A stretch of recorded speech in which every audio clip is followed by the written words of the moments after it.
मुकुल वासनिक जी, शक्ति सिंह गोयल जी, अमित चावड़ा जी,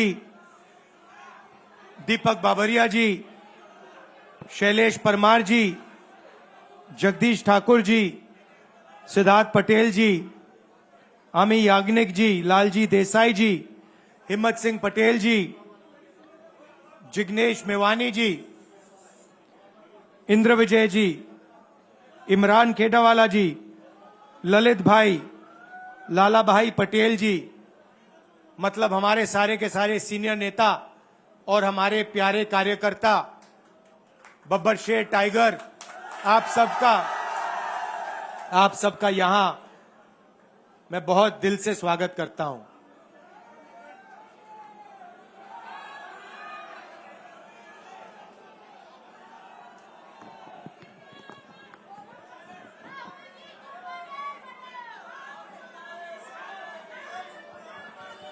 parliament house में आपने देखा होगा कि अजीब सी बात है,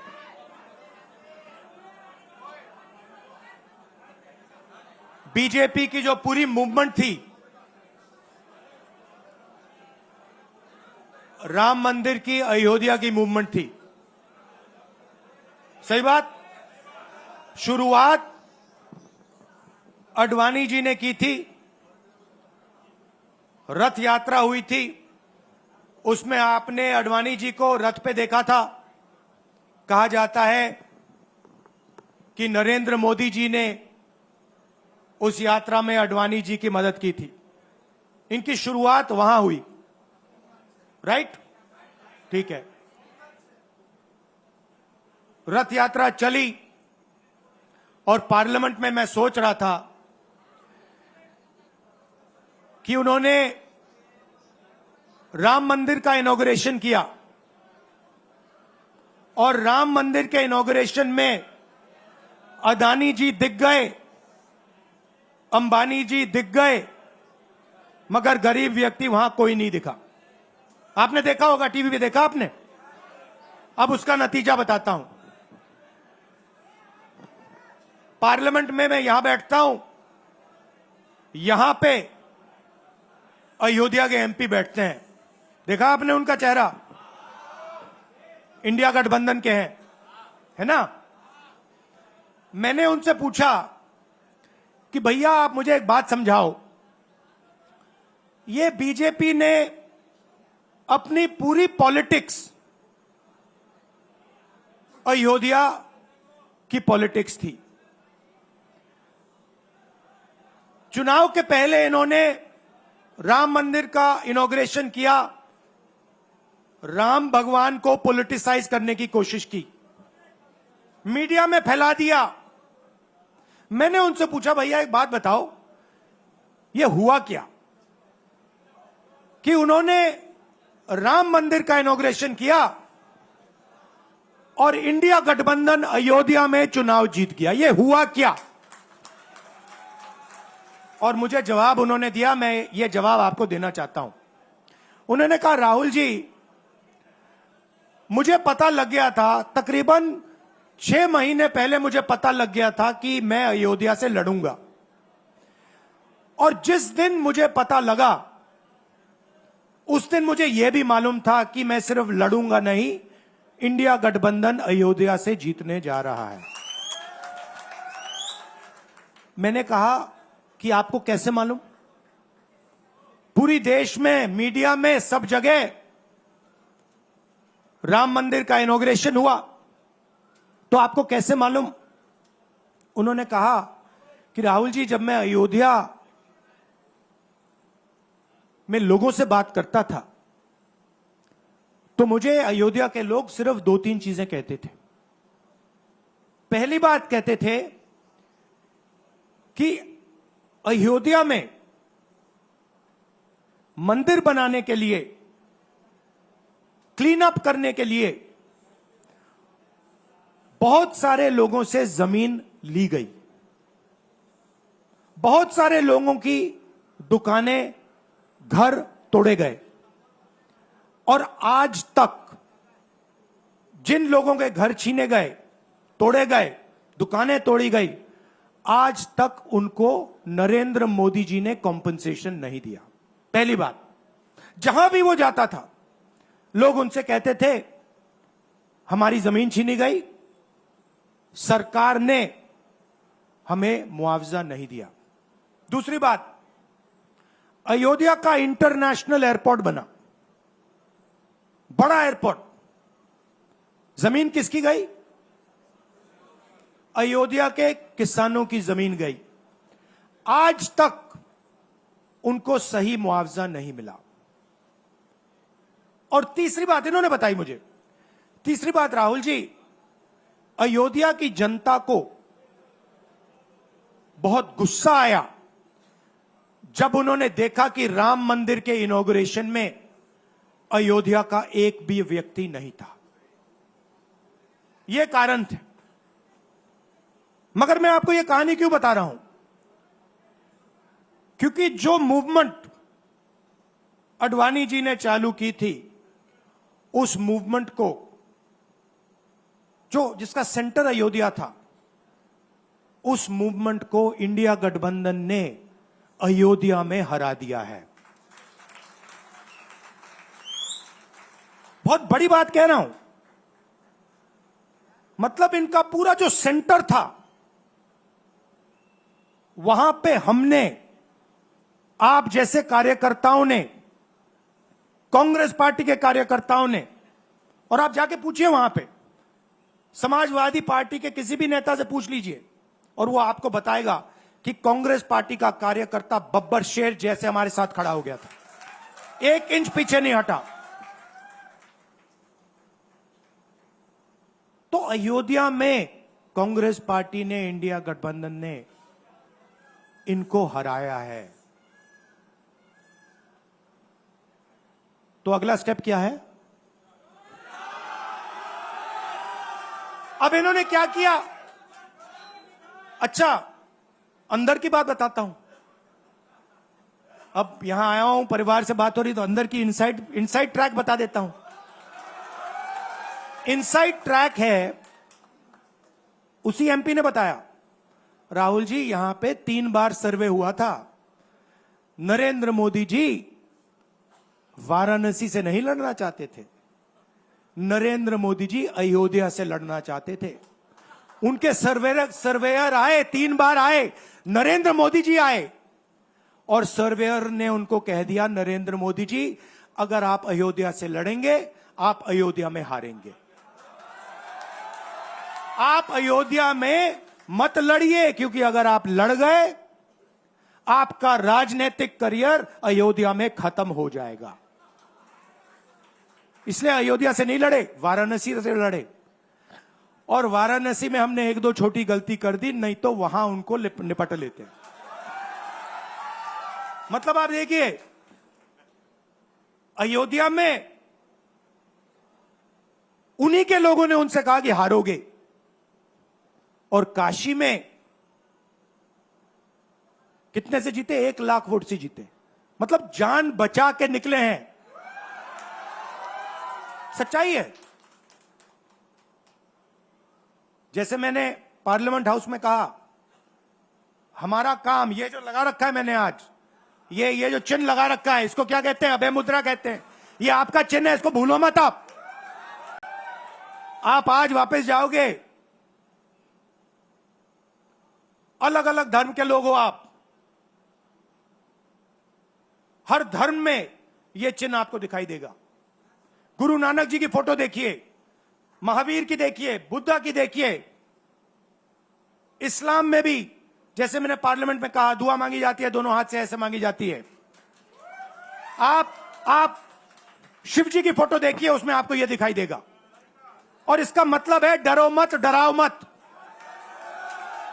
और मैं आपसे यहां कहने आया हूं, इन्होंने आपके ऑफिस पे, आपके कार्यकर्ताओं पर आक्रमण किया है। अब आपको डरना नहीं है, डराना नहीं है। इन्होंने हमारे ऑफिस पे धमकाकर, ऑफिस को तोड़कर हमें चैलेंज दिया है। चैलेंज क्या है? गुजरात के चुनाव में मैं आपको बता रहा हूं, हम सब मिलकर इनको गुजरात में हराने जा रहे हैं। जो हमने कहा, और लिख के ले लो, लिख के ले लो, कांग्रेस पार्टी की जो आत्मा है वो गुजरात के चुनाव में लड़ेगी और नरेंद्र मोदी और बीजेपी को गुजरात में जैसे हमने अयोध्या में हराया है वैसे ही हम गुजरात में इनको हराने जा रहे हैं। कौन हराएगा? हमारे लीडर हराएंगे, हमारे बब्बर शेठ टाइगर हराएंगे। आपको, आप देख रहे हो, मैं बता रहा हूं आपको, देखो 50% आप में से लोग, 50% आप क्या सोच सकते थे? मैं आपको पूछ,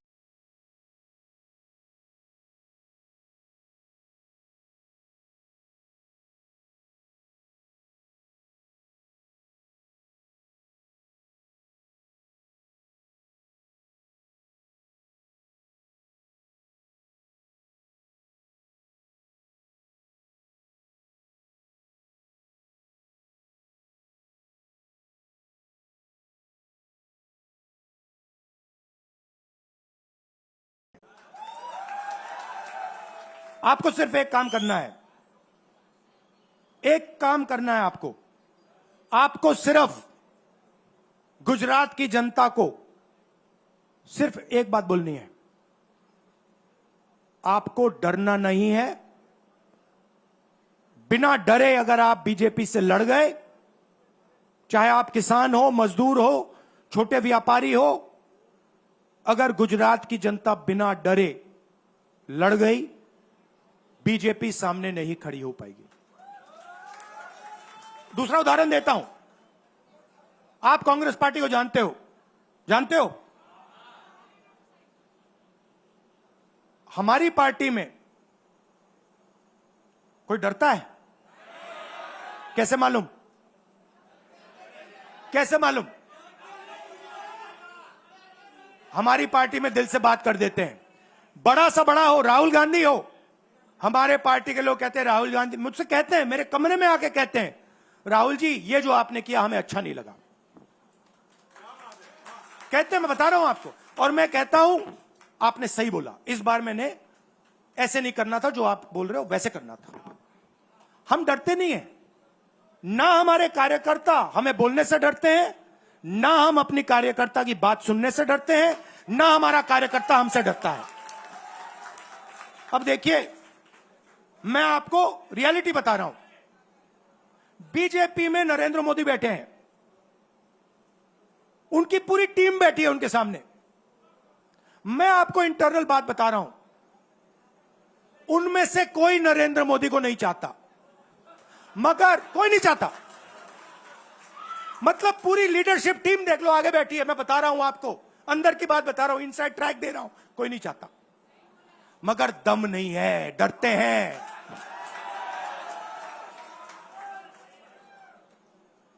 अगर नरेंद्र मोदी जैसा लीडर कांग्रेस पार्टी में होता, पूरी कांग्रेस पार्टी खड़े हो जाती, कहती है नहीं हम डरते नहीं है, हटो यहां से। मगर उनकी पार्टी में दम ही नहीं है, उनके कार्यकर्ताओं में दम नहीं है। आप देखो ना, एक आदमी खड़ा है वहां पे, सबकी हवा निकल गई, मतलब हम डरते नहीं है, हटो यहां से। मगर उनकी पार्टी में दम ही नहीं है, उनके कार्यकर्ताओं में दम नहीं है। आप देखो ना, एक आदमी खड़ा है वहां पे, सबकी हवा निकल गई, मतलब कार्यकर्ताओं की हवा निकल गई, आरएसएस की हवा निकल गई, सारे लीडर्स की हवा निकल गई। सच बोल रहा हूं ना। और हमारे मतलब छोटा सा छोटा कार्यकर्ता होता है, टाइगर होता है, आता है कांग्रेस प्रेसिडेंट के सामने, आता है राहुल गांधी के सामने, आता है, कहता है भैया मेरे दिल में ये बात है, आपको ना लगे मैं तो बोल रहा हूं। तो ये है कांग्रेस पार्टी। अंग्रेजों के साथ ये खड़े हो गए थे सारे के सारे आरएसएस वाले। हम लड़े थे, हम लड़े थे, हमने कहा, देश से हमने कहा था डरो मत, डराओ मत, हमने कहा था। बीजेपी के लोगों ने हाथ जोड़ के कहा था भैया डर गए हम, जो करना है कर लो। तो आप अपनी हिस्ट्री समझो, जो डर की भावना होती है ना, वो आप में नहीं है, उनमें है। और इसी के कारण मैं आपको बता रहा हूं, कांग्रेस पार्टी गुजरात में जीतेगी और गुजरात से ही नई कांग्रेस पार्टी बनेगी। क्योंकि कांग्रेस पार्टी, मैं गहरी बात बोल रहा हूं, मैं ऐसी आलतू फालतू बात नहीं करता हूं। देखिए, कांग्रेस पार्टी बनी कहां थी? मतलब हमारे जो सबसे बड़े नेता थे, जिन्होंने रास्ता दिखाया था। आप क्या सोचते हो, जब यहां अंग्रेज राज करते थे, क्या डर नहीं था? गुजरात के व्यक्ति ने कहा था, महात्मा गांधी ने देश को कहा कि देखो, डरो मत, डराओ मत। और आग गुजरात से शुरू हुई थी। और आज अगर कांग्रेस पार्टी है, तो वो पार्टी, वो भावना, वो सोच गुजरात से शुरू हुई थी। इसीलिए जब इन्होंने हमारा ऑफिस तोड़ा, मैंने सोचा भैया मौका मिल गया, अब हम इनको सबक सिखाएंगे। जैसे इन्होंने हमारा ऑफिस तोड़ा, वैसे ही हम उनकी सरकार को तोड़ने जा रहे हैं। अच्छा, अब मैंने डरो मत की बात करी, मगर एक शिकायत भी है। एक शिकायत भी है। यह भी नहीं है कि कांग्रेस पार्टी गुजरात में कमियां नहीं है, ये कहना पड़ेगा, कहना पड़ेगा। कमी क्या है? एक कार्यकर्ता ने मुझे बहुत अच्छी तरह बताया, कांग्रेस पार्टी के कार्यकर्ता ने, राहुल जी, कहता है मुझे, राहुल जी, ये कांग्रेस पार्टी में एक मुश्किल है, दो तरीके के घोड़े होते हैं, एक रेस का घोड़ा होता है, दूसरा शादी का घोड़ा होता है। ये आप कभी कभी कांग्रेस पार्टी क्या करती है, रेस के घोड़े को शादी में भेज देती है और शादी के घोड़े को रेस में लगा देती है। तो उसने कहा ये आप बंद करा दीजिए, रेस के घोड़े को आप रेस दौड़ाइए और शादी के घोड़े को आप शादी में भेजिए। तो ये हमें गुजरात में करना है। जो रेस का घोड़ा है, जो तैयार है, दौड़ने के लिए तैयार है, उसको रेस में लगाना चाहिए। और जो हमारे शादी के घोड़े हैं, जो हैं, वो हैं, उनको हमें शादी में, बारात में नचा देना चाहिए। तो अब मेरा कहना है कि यह काम सीरियसली करना है। हम पिछले चुनाव में, आप भी जानते हो, मैं भी जानता हूं कि हम बीजेपी से पिछले चुनाव में नहीं लड़े थे, ठीक से नहीं लड़े थे। उससे पहले चुनाव में 2017 में हम 3 महीने कह लो, 4 महीने कह लो, 4 महीने 3 महीने हम लड़े और नतीजा आपने देखा। आपने देखा, गुजरात के सीनियर नेताओं ने मुझे बस में कहा, मैं बता रहा हूं आपको इनसाइड ट्रैक, मुझे बस में कहा कि राहुल जी, गुजरात में हमें 40 सीटें मिलेंगी। मैंने उनसे कहा 40 नहीं, हम चुनाव जीतने जा रहे हैं। और 16 सीट से हम चुनाव हारे। अब 3 साल है, 3 महीने में हम फिनिश लाइन तक पहुंच गए थे। 3 साल में हम फिनिश लाइन को, मतलब उधर पीछे छोड़ के निकल जाएंगे। मैं आपको यहां कह रहा हूं कि आप लोग गुजरात में कितने साल बाद, 30 साल हो गए, 30 साल हो गए, मैं आपको बता रहा हूं, मानो ना मानो, आप में से 50% अभी मान रहे हैं और 50% कह रहे हैं नहीं भैया नहीं होगा।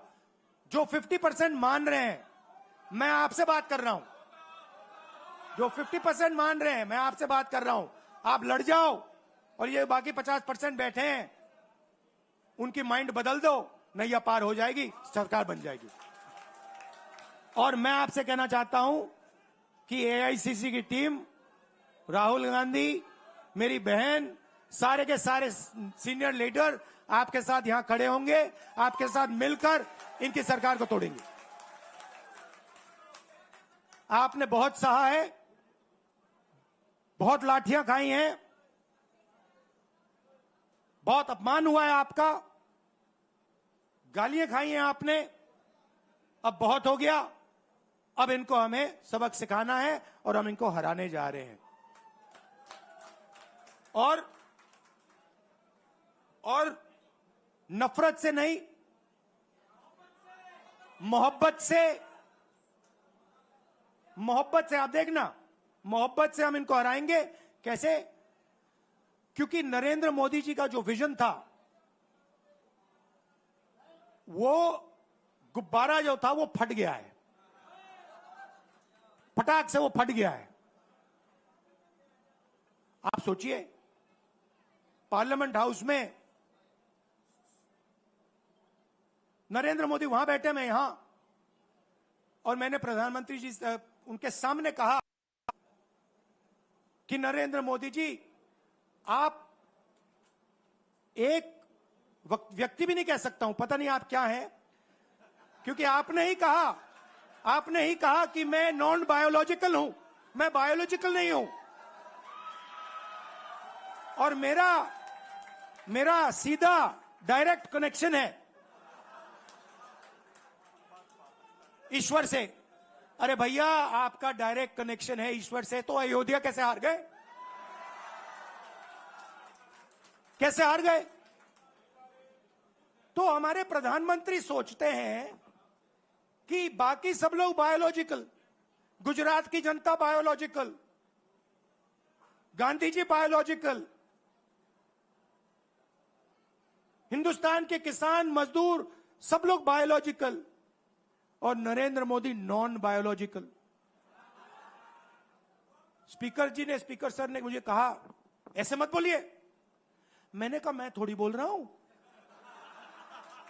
ये तो प्रधानमंत्री बोल रहे थे, मैं तो उनकी बात कर रहा हूं। स्पीकर बिल्कुल चुप हो गए। बात तो सही है, बात तो सही है, ये राहुल गांधी के शब्द थोड़ी है, ये तो हिंदुस्तान के प्रधानमंत्री के शब्द हैं, नॉन बायोलॉजिकल। अब सोचिए, वो व्यक्ति जो अपने आप को नॉन बायोलॉजिकल समझता है और देश की जनता को बायोलॉजिकल समझता है, कि मतलब मैं यहां और बाकी जनता वहां, वो गुजरात को विजन कैसे दे सकता है? जो किसानों का दर्द नहीं समझ सकता, मजदूरों का दर्द नहीं समझ सकता, डायमंड इंडस्ट्री में जो काम करते हैं उनका दर्द नहीं समझ सकता, नॉन बायोलॉजिकल व्यक्ति वो गुजरात को कैसे रास्ता दिखा सकता है? नहीं दिखा सकता। तो अब आपका काम है गुजरात को विजन देना, गुजरात के युवाओं को, किसानों को, मजदूरों को, माताओं बहनों को विजन देना कि भैया हम आपके लिए ये करने जा रहे हैं। आपने हमारा मैनिफेस्टो देखा? हिला के रख दिया था बीजेपी को, आपने देखा? वैसा मैनिफेस्टो बनाना है गुजरात के लिए। गुजरात की जनता से मिलकर 1 लाख लोगों ने हमारा मैनिफेस्टो बनाया था। वैसे ही हम गुजरात में लाखों लोगों से पूछकर अपना मैनिफेस्टो बनाएंगे, गुजरात को विजन देंगे, और फिर चुनाव पूरा दम लगा के लड़ेंगे, और यहां इनकी जो सरकार है उसको तोड़ के हटप्परे कर देंगे। आप सबका दिल से धन्यवाद। आखिरी बात मैं कहना चाहता हूं, यहां जगन्नाथ यात्रा हो रही है, आप सबको, और जो यात्रा में भाग लेंगे, आप सबको शुभकामनाएं देना चाहता हूं, और दिल से प्यार देना चाहता हूं। आप सबका दिल से धन्यवाद, नमस्कार, जय हिंद। अब है मुद्रा, डरो मत, डराओ मत।